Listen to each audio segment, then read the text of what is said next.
he gaslit me like I was Georgia Natural Gas because literally everything, my ex enjoyed reactions. He did things for reactions. The story about the black Charger, that's all it was. It was just, I want to see how you react.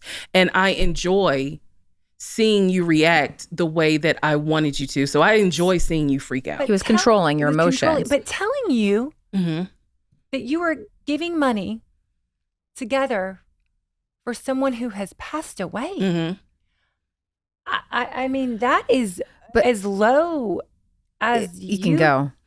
Can go. Right. But I also, just to go back to the point a second ago, like I also think that there was, yes, he was wanting for you to know that you could lose him, but was there an element of also isolating you, right? Like absolutely. I think that too, because your relationship started in COVID when we were all so isolated, right? And so here you have this neighbor who looks out for you. Well, I don't want her looking out for you because I want you to not like her. Like I almost feel like there was, and I just hearing who he is, there was probably an element of that, I would assume too. Did he isolate you from your other friends? Yeah.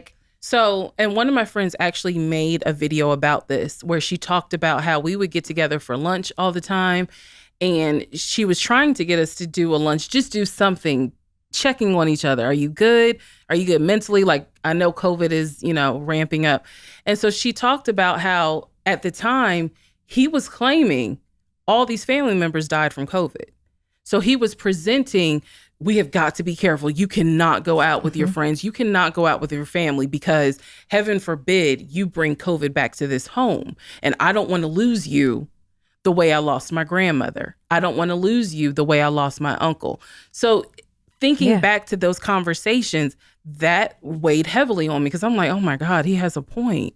Like, I don't want to die from COVID and I don't want to bring it to him because he just lost his grandmother. And so, there was definitely some isolation. And I believe the isolation comes from the fact that he wanted me to be dependent on him, whether it's financial or it's emotional dependency, because I was doing okay by myself before I met him. No, I wasn't having, Michael Kors purse every week, but I was okay. My bills were paid. I didn't have the most high paying job, but then here he comes, and the way he presented paying the bills was, I got you. Like, you don't have to do this by yourself. I kind of wish people understood that the way it was presented was like, we're a team. And as your man, I'm going to pay these bills. You take care of what you have. I got the household bills. And I think he did that, number one, to again, continue the lie of I make all this money. And then number two, I want you to really be dependent on me because I don't want you to find out that everything I told you is a lie. Do you think he believed the lies? Some of them I think he believed because they are lies that he has rehearsed. Yeah. The lies to me were not all new because obviously I talk about how I talked to wife number 2. Some of them were the exact same lies, the exact same MO, looking for a house, looking for cars.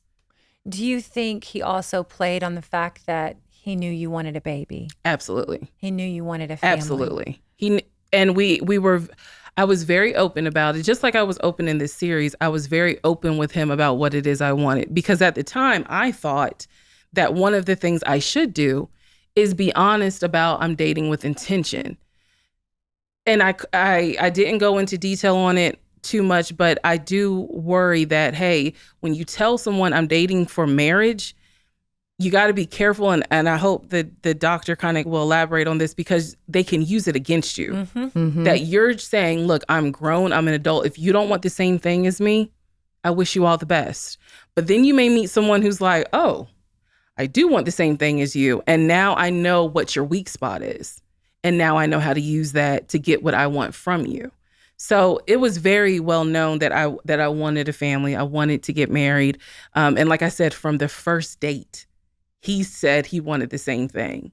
So I thought that we were in agreement, but I do believe that when I got pregnant, he was like head over heels because I do think in the back of his mind, she's never going to leave me. Like now that we're sharing a baby, she's not going to go anywhere. Did he try to convince you to keep trying after? Or was there a moment you were like, I don't know that I'm ready for a baby with this guy? There was a moment when I thought I wasn't ready for a baby. in terms of trying, we followed what my doctor said, which was just let your body heal, try again in the fall. And he was very much, we will do whatever you're comfortable doing. He was that guy. But absolutely, he was definitely all for, when you're ready to try again, let's try again. You had access to his phone. Yeah. Yeah. You had passwords. Mhm.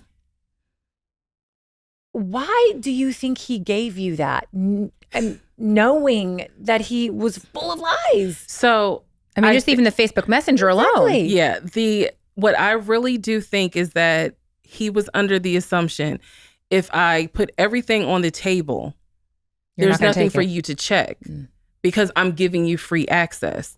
It's like reverse psychology. It's a huge reverse psychology. It's almost like if police show up to your house, they don't have a warrant, but you're like, you know, I have nothing to hide, knowing that you have weed in the back room. Yeah. Like, why would you let them in? But you're hoping that the police say, well, maybe he didn't do it because he let us check everything. You know what I mean? Yeah. So it's definitely reverse psychology.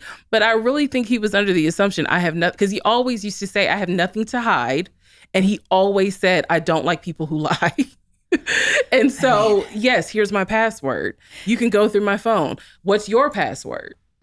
And He I had gave your password He as had well. my password, but I really had nothing to hide. So neither one of us checked each other's phones, because it was like, well, maybe he's not doing any. I mean, I made more excuses for him than he actually deserved.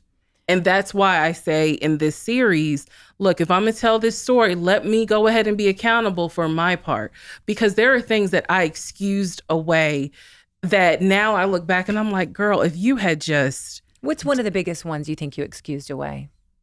the very first house in Douglasville With the broker. So the very first house is the one where I've discovered the house was sold.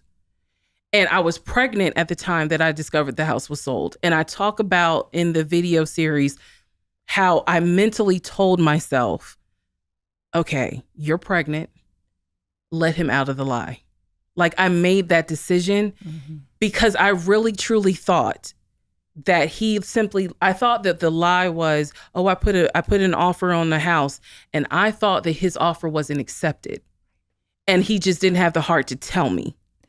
I had no idea what it actually was, but nevertheless, I made a conscious decision, rolled the dice, instead of saying, okay, let's confront this, baby or no baby, confront this and go ahead and bring it to his attention.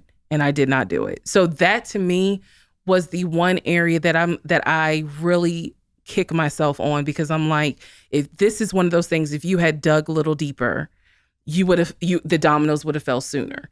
If I had dug deeper when the first social security number came back as no results found, if I had just dug deeper instead of saying, whew, thank you, Jesus, because I was relieved when it said no results found.